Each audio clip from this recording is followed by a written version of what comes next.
Gem or junk?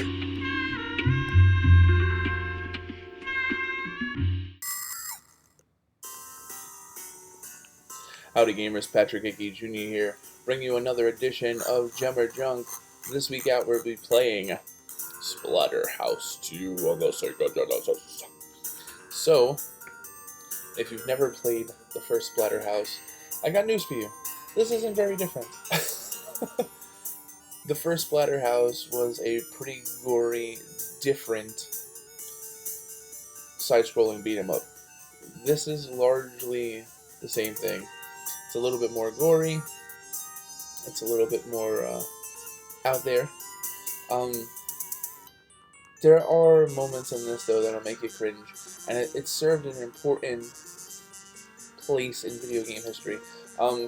The release of this game in 2010 on the Wii console, the Wii Virtual Console, make it the only mature game on the Wii Virtual Console. And, yeah.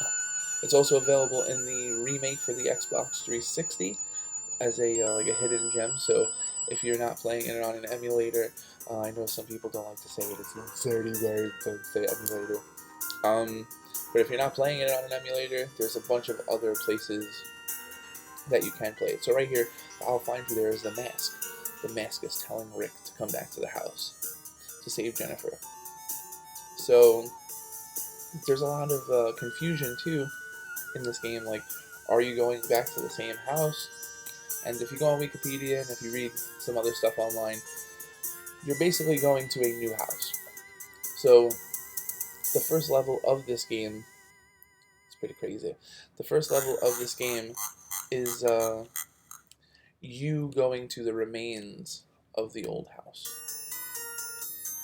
So here we go. So as you can see, like, Rick can jump. Rick can jump. And, yeah, he can jump and kick.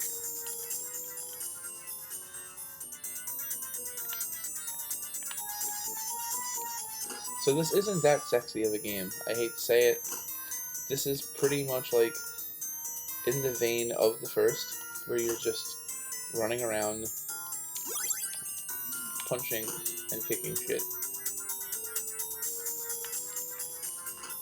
So I like that guys come from both sides. It makes things... Here we go. It makes things a little bit more interesting. This game was all about gore. Like, let's be fair. Like, in 92, 93, this was like... This is how kids, like, got their rocks off. Had a bad day at school, kill some zombies. I think it still happens. It still happens nowadays. But, this is, not nearly as cool as it was when it was originally released. The gameplay is mega simple. Even though I must say that, like, I still think that visually, it's still pretty cool. I don't like that you have to start all the way from the beginning. That kind of sucks ass. But, like, visually, it's still unique. I love the music. The music has kind of held its own.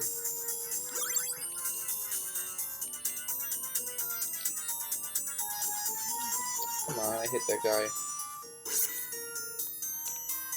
Alright. Boom. It gets...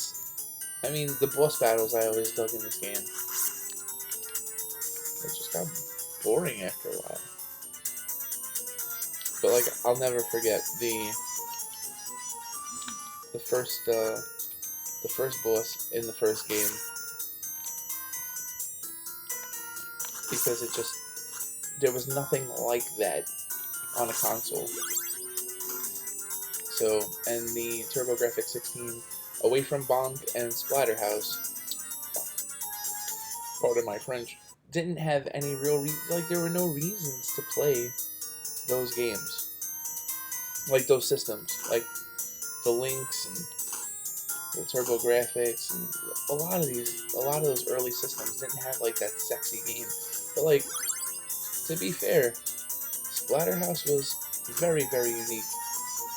for its time. It's just by the time we get to 1992, 1993, and the game is being ported over to the Genesis because the TurboGrafx 16 is on its last leg,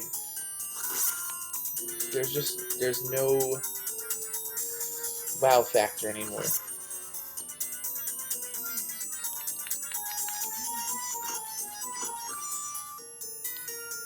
So again, let me see if we can get past this part right here. We're just gonna run.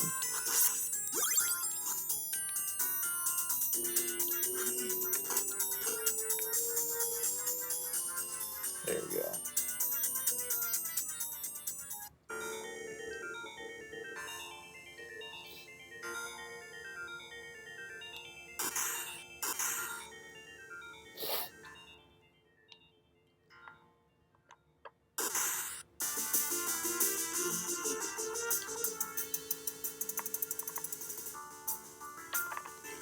Ah.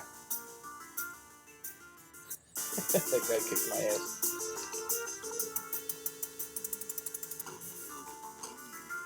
So this is what, like, made this game so cool.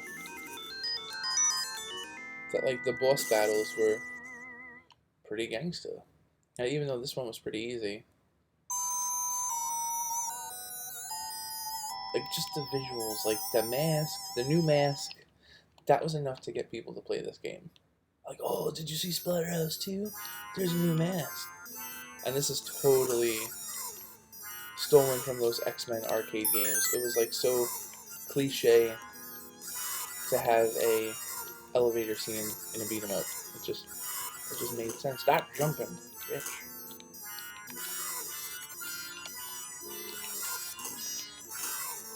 So overall, gem or junk. If you're a video game historian or you're somebody that likes to have really, like, cool older games in your system, in your collection, this is a game that you probably should have. I mean, this game has played a very important role in the beat 'em up genre over the years, and the fact that they remade it, like 20 years after it was originally released is important too. But it's kind of like a poor man's Altergeist that just happens to be really gory. So overall, if you're looking to play this and you've never played the series before and you think it's going to be something mega special, yeah, you're not. It's junk. Gem or Junk is brought to you by Brooklyn Video Games, where you can buy, sell, and trade your favorite video games and systems. For more information, head to www.facebook.com/Brooklyn Video Games or call 347-314-3267.